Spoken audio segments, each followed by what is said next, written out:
Graciliano Orcila Vélez nace el 4 de septiembre de 1912 en el municipio de Amaga, Antioquia, en una familia campesina de origen humilde. Durante sus primeros años realizó diversos trabajos con el fin de apoyar la economía familiar. Cuando sus aportes dejan de ser tan necesarios, decide retomar sus estudios y en Medellín se gradúa como bachiller del Liceo de la Universidad de Antioquia. Luego es becado en la Escuela Normal Superior Nacional en Bogotá, institución que surge con el objetivo de formar maestros y profesionales en distintas áreas del saber. De allí se gradúa en 1941 como licenciado en Ciencias Sociales y Económicas. Poco después es aceptado en el Instituto Etnológico Nacional bajo la dirección de Paul Rivet. Es allí donde recibe la formación con énfasis en arqueología, etnología, lingüística y antropología física, bajo la enseñanza de intelectuales como Wolfram Schotelius, Gregorio Hernández de Alba y José de Recasens, además de otros intelectuales refugiados que llegan al país. Por esta misma época conoce a su esposa Inés Solano, también antropóloga egresada del instituto y quien será compañera en sus viajes. Graduado como antropólogo en 1942, regresa a Medellín en 1943 a impartir los nuevos conocimientos adquiridos en la ciencia del hombre. En primera instancia se ocupó de la creciente colección del Museo Universitario, de la que fue curador por varios años, y a través de la Sociedad Etnológica de Antioquia, adscrita a la universidad, se comienza la difusión de investigaciones arqueológicas y etnológicas del departamento, donde participaron varios profesionales en ciencias sociales. Asimismo, la creación del Boletín de Antropología facilitó la publicación de dichas investigaciones. De este primer momento acontecen investigaciones en comunidades indígenas de Antioquia. La sociedad se transforma en instituto y gracias a la visita de Paul Rivet a la universidad y la acogida que tuvo la disciplina por parte del aquel entonces rector Julio César García, hacia 1965 se plantea la creación de un nuevo departamento de antropología. En 1966 el programa y su plan de estudios es aprobado e inicia labores con los primeros estudiantes. Los primeros años de vida del departamento fueron arduos y fue difícil lograr la aceptación de esta nueva ciencia y sus aportes, por lo que para justificar económicamente la presencia del profesor en la universidad, tuvo que dictar clases en el liceo y también en la Facultad de Educación, mientras se encargaba a su vez del museo.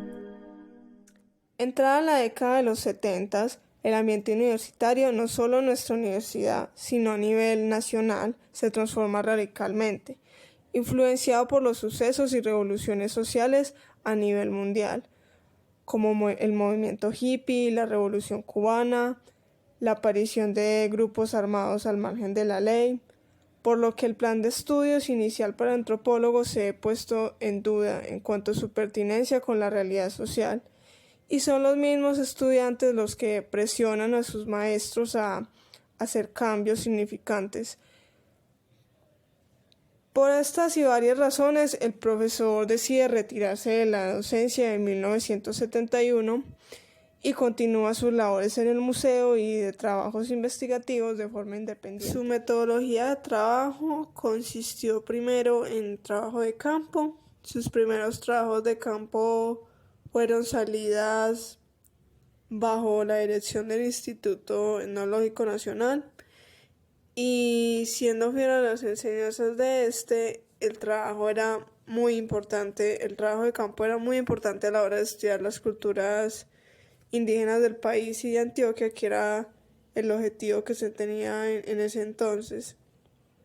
Muchas salidas fueron en conjunto con equipos de estudiantes, colegas, y también lo acompañaba su esposa Inés. Entre los lugares a los que visitó está Tierra Adentro, Cauca con los indígenas Páez, en Antioquia en los municipios de Mutatá, Dabeiba, Chigorodó, en parte del Urabá antioqueño. En estos municipios se realizaron trabajos con indígenas en Verá, más que todo trabajos de antropología física y etnografía. Y para el componente de arqueología, trabajó sobre todo en Támesis y en Itagüí los petroglifos. También en otros municipios del suroeste. Como segundo método está la fotografía etnográfica. La fotografía y los medios audiovisuales constituyen un recurso muy conveniente a la hora de hacer etnografía. Si bien está documentada teóricamente por antropólogos y sociólogos, y conocemos lo que es la antropología visual, no en ese entonces ni en el Instituto Nacional ni en las cátedras, en las primeras cátedras de antropología en nuestra universidad no había un curso que cubriera pues esta estrategia. Más bien fue algo espontáneo, ya que al revisar el fondo fotográfico de Graciliano, pues se puede apreciar que no hay no hay un modelo ni un protocolo para tomar fotos. Sí, entonces además de que no todas las fotos tomadas en campo constituían material que iba a ser utilizado en los trabajos. Muchas veces era solo material de apoyo, algo así, tenía como la misma función de los diarios y las ilustraciones. Y bueno, las funciones que tienen las fotografías en la antropología finalmente son archivo, registro y divulgación.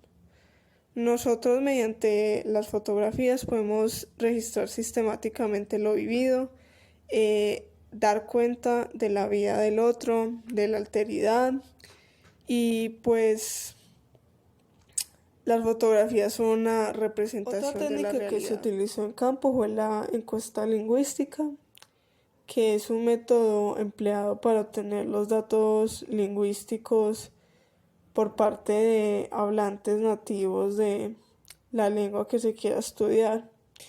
Arcila empleó estudios lingüísticos en 3 comunidades distintas: los Camensá, los Paes y los Catíos. Esta se lleva a cabo como un procedimiento etnográfico donde los interrogatorios recurren a temas que se dan en el momento y a partir del sitio donde se encuentren los encuestados. Por ejemplo, para los indígenas paeses se trataron vocabularios relevantes a los fenómenos naturales, los trabajos del campo y las partes del cuerpo.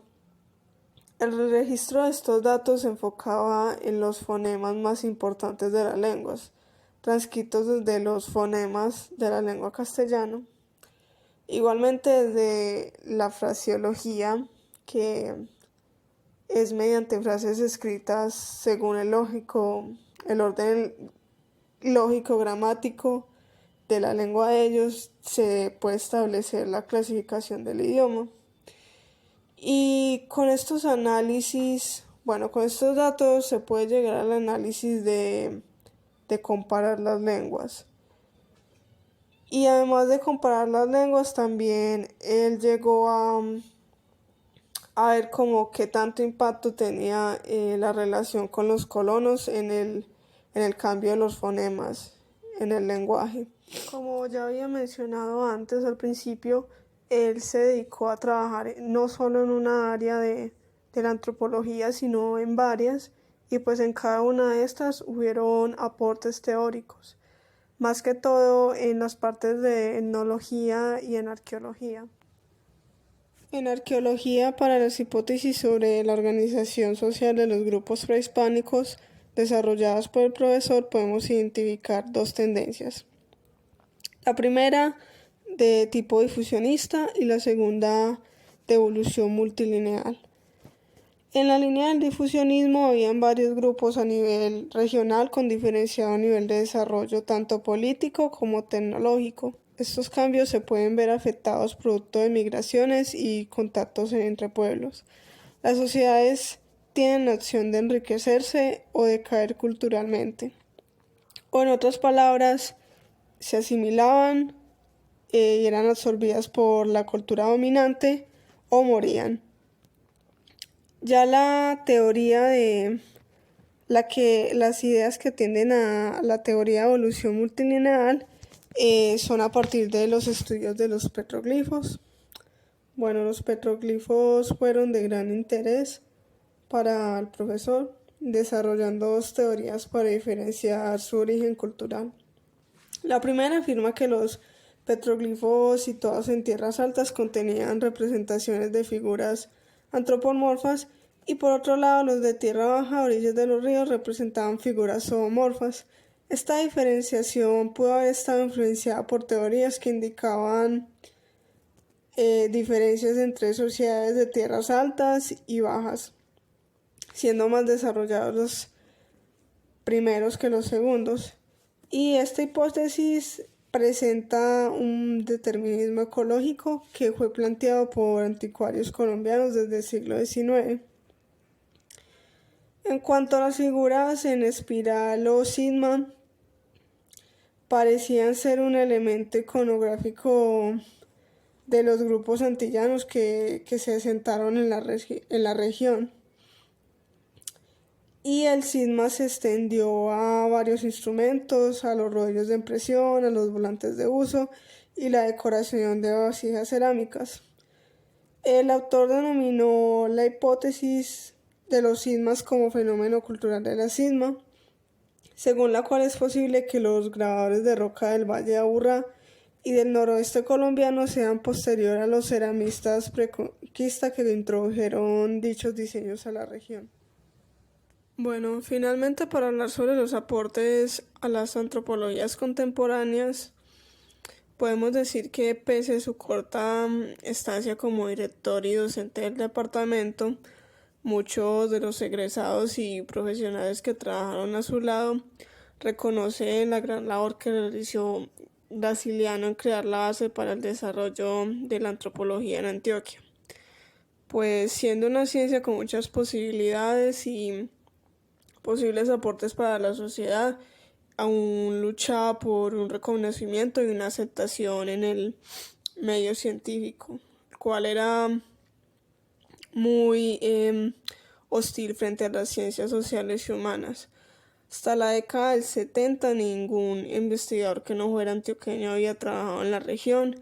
Se desconocía el potencial etnológico y arqueológico de Antioquia y frente a las otras regiones en el país ya muy trabajadas en este pues había como un gran vacío, por lo que era importante que se formaran nuevos profesionales con interés investigativo. Y bueno, los esfuerzos de las instituciones previas a la creación del departamento han contribuido a difundir localmente una percepción sobre lo indígena y la arqueología como ha sido una herramienta, como una disciplina que ha dado cuenta de la vida de los antiguos pobladores de nuestro territorio, lo cual fortalece la identidad nacional. La obra de Graciliano y sus discursos van más allá de su época, han influido varias generaciones y bueno, lo último que puedo decir es que se le han hecho varios homenajes en su honor. Uno fue la edición de Memorias de un Origen, que contiene textos inéditos, ese fue en 1996, y un número en el Boletín de Antropología dedicado en celebración de los 50 años del departamento y haciendo un recorrido de la disciplina a través de las décadas.